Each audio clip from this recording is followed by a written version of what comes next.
A graça e a paz do Senhor. Vamos continuar meditando no livro de Atos. Estamos no capítulo 11, a partir do versículo 19 até o versículo 30. Leio assim: E os que foram dispersos pela perseguição que sucedeu por conta de Estevão, caminharam até a Fenícia, Chipre e Antioquia, não anunciando a ninguém a palavra, senão somente aos judeus. E havia entre eles alguns varões chíprios e sirinenses, os quais, entrando em Antioquia, falaram aos gregos, anunciando o Senhor Jesus. E a mão do Senhor era com eles. E grande número creu e se converteu ao Senhor. E chegou a fama destas coisas aos ouvidos da igreja que estava em Jerusalém, e enviaram Barnabé a Antioquia, o qual, quando chegou e viu a graça de Deus, se alegrou e exortou a todos a que permanecessem no Senhor com propósito do coração, porque era homem de bem e cheio do Espírito Santo e de fé, e muita gente se uniu ao Senhor. E partiu Barnabé para Tarso a buscar Saulo, e achando-o, o conduziu para a Antioquia. E sucedeu que todo um ano se reuniram naquela igreja, ensinaram muita gente, e em Antioquia foram os discípulos pela primeira vez chamados cristãos. E naqueles dias desceram profetas de Jerusalém para Antioquia, e levantando-se um deles por nome Ágabo, que dava a entender pelo Espírito que haveria grande fome em todo o mundo, e isso aconteceu no tempo de Cláudio César, e os discípulos determinaram mandar, cada um conforme o que pudesse, socorro aos irmãos que habitavam na Judéia. O que eles com efeito fizeram, enviando aos anciãos por mão de Barnabé e de Saulo. Uma igreja maravilhosa. A igreja de Antioquia. Vamos dar uma olhada nesse texto que acabamos de ler. Nos versículos 19, 20 e 21, nós lemos a narração da formação da igreja. Os crentes que fugiram da Judéia, de Jerusalém, por causa da perseguição que se fizeram sobre eles a partir da execução de Estevão, saíram pelo mundo anunciando a palavra e chegaram à região costeira, perto da ilha de Chipre, de Creta, e ali ficava ainda no continente uma cidade muito grande chamada Antioquia. Ali eles anunciaram a palavra do Senhor. Nós vimos que eles começaram anunciando o evangelho só aos judeus, mas havia entre eles já convertidos, que eram cretenses e fenícios, os quais anunciaram o evangelho para o próprio povo. A conclusão disso é que se converteu um grande número de pessoas. Aqui em São Paulo, nós temos 525 municípios, creio eu. Nem todos eles têm um trabalho batista ou a pregação do evangelho, nem todos. E eu fico imaginando chegar numa cidade onde ninguém tem ouvido ainda falar de Jesus, e você começa a pregar o evangelho com um grupo de pessoas que te acompanham, e acontece o que aconteceu ali em Antioquia, um grande número de pessoas se convertendo. Que coisa maravilhosa! Nós precisamos ter este propósito, esse pensamento no nosso coração. Os versos 22 a 23 falam da grandeza dessa igreja. Cresceu tanto e ficou tão importante que a fama dessa igreja de Antioquia chegou lá na capital dos judeus, em Jerusalém, na Judéia. Chegou lá onde estavam os apóstolos. E eles ficaram sabendo da grandeza dessa igreja em Antioquia, que mandaram para lá Barnabé. E Barnabé, quando chega, olhando a grandeza daquela igreja, ficou impressionado. Pelos olhos de Barnabé, nós também podemos ficar impressionados com a grandeza daquela igreja em Antioquia. Vai ser muito importante depois essa igreja no decorrer do livro de Atos. Barnabé viu na igreja a grandeza de Deus. É isso que precisa ser visto na igreja. Não a grandeza de homens, mas a grandeza de Deus. Os versos 23, da parte B até o versículo 26, nos falam da reação de Barnabé em Antioquia. Depois que ele ficou impressionado, Barnabé, alegre, envolvido, ele exorta o povo a continuar firme no Senhor. E ele se preocupou com o desenvolvimento teológico. Nós precisamos, meus irmãos, ter fé, mas também nós precisamos ter conhecimento bíblico. Nós precisamos conhecer as doutrinas bíblicas, ficarmos firmes na doutrina da salvação, do perdão, da vida eterna. Há muitas confusões que se fazem por falta de conhecimento.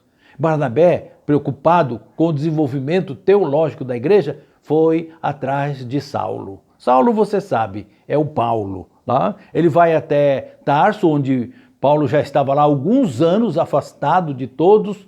Deus estava preparando ele, mas agora chegou a hora de Paulo começar o seu trabalho. Barnabé vai buscar Paulo e traz ele até Antioquia.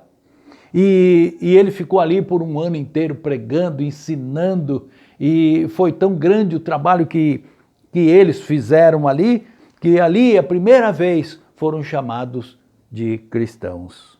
E nos versículos 27 a 30, vemos sobre o envolvimento da igreja. Nós lemos que desceram alguns profetas de Jerusalém, da Judéia, e foram até Antioquia e falaram, e o que eles falaram dava a entender que haveria grande fome em todo o mundo.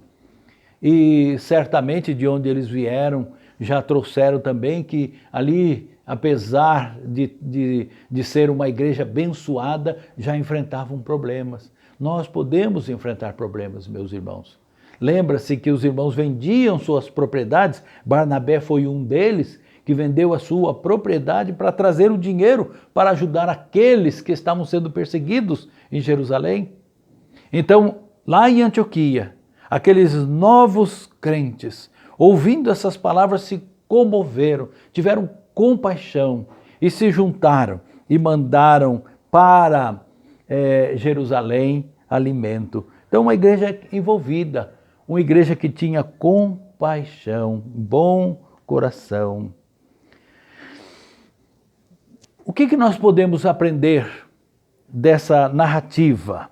Muitas coisas, claro, mas eu quero destacar aqui 3 fatores. Primeiro, a igreja tem que ser formada de pessoas genuinamente salvas, pessoas firmes na palavra.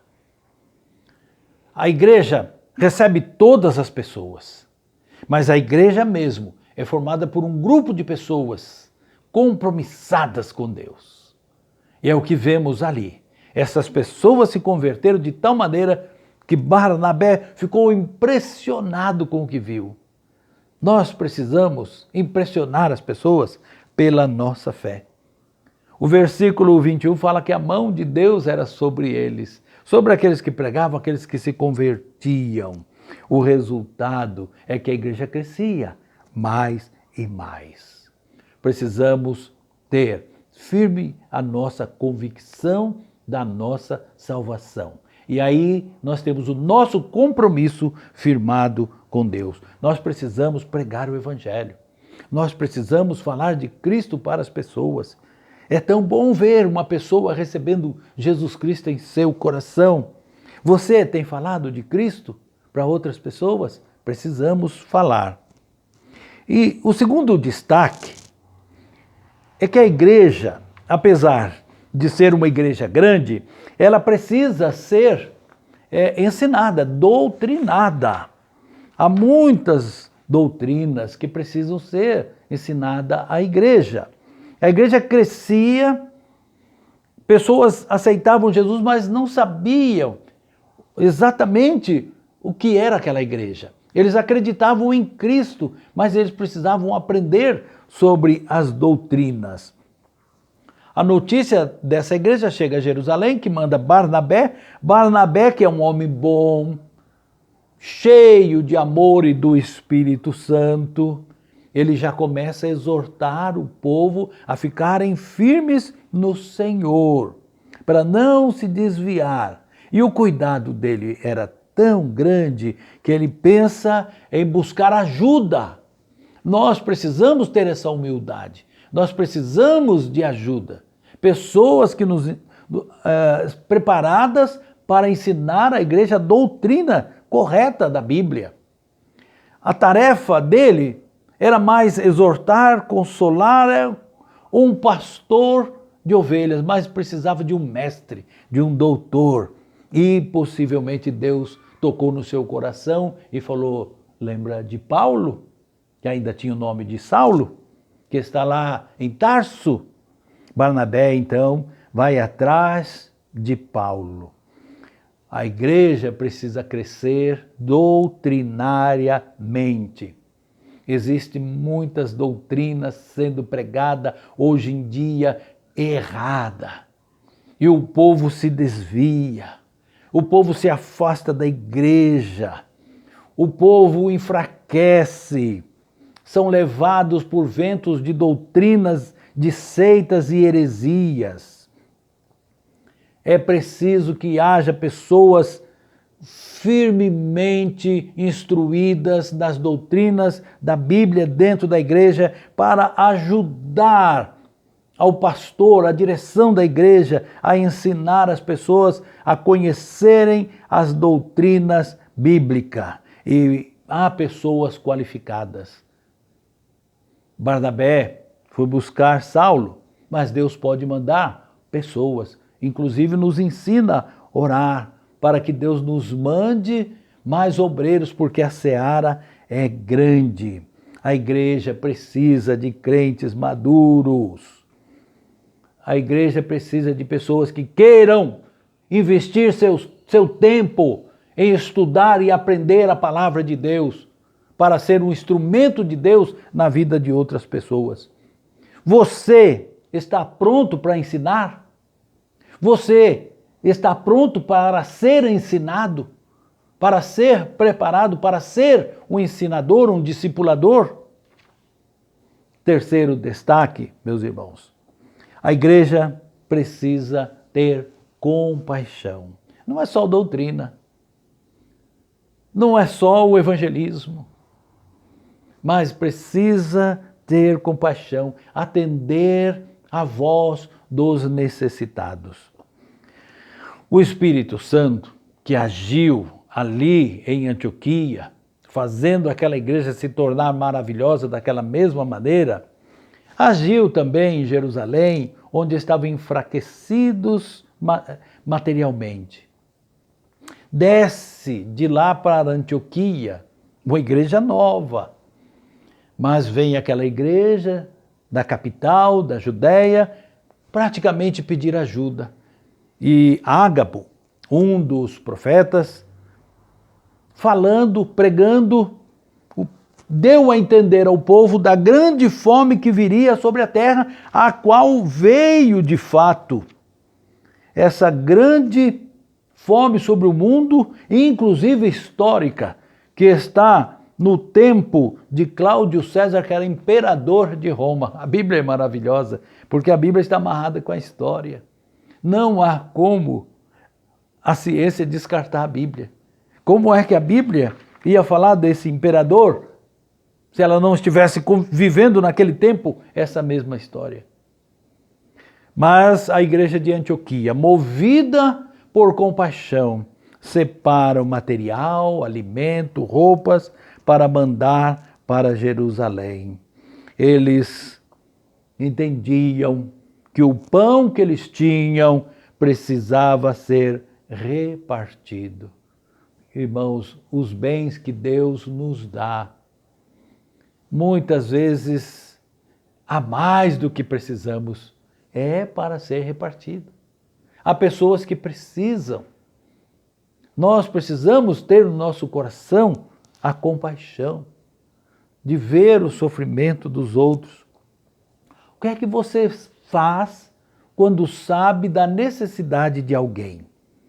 Você está disposto a socorrer?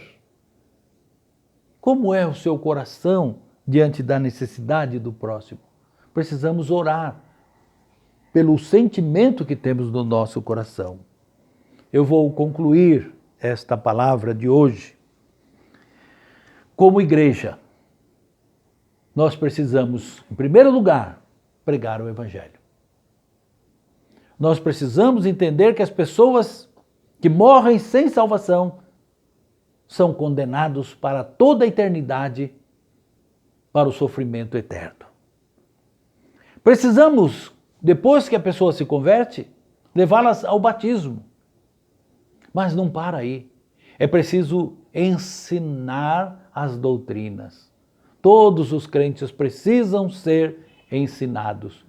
Aqueles que têm possibilidade de ensinar e querem aprender, precisam investir tempo para aprender a Bíblia, para ser usado.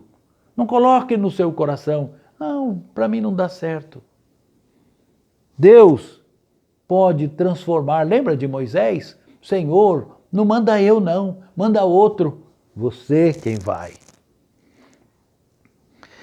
Precisamos formar líderes, pessoas capacitadas para pregar o Evangelho. Nós temos o nosso seminário batista aqui em Santo André, mas existem muitos outros seminários em várias cidades e estados, faculdades teológicas, que mandam convites para que as pessoas vão estudar a Bíblia, aprender. Não pense nunca que você já sabe tudo. Eu não canso de estudar e aprender para poder falar. E sei que tenho que aprender ainda muito mais. Mas não pode faltar o amor. Não pode faltar a cooperação. E a mão de Deus sobre nós. É ela quem nos dirige, ela que nos fortalece e que faz com que nós sejamos crentes operosos, crescendo a nossa igreja de maneira que as pessoas possam se entusiasmar com o trabalho que Deus faz através das nossas vidas. Amém? Deus abençoe e que você possa se envolver cada vez mais no Evangelho. Amém.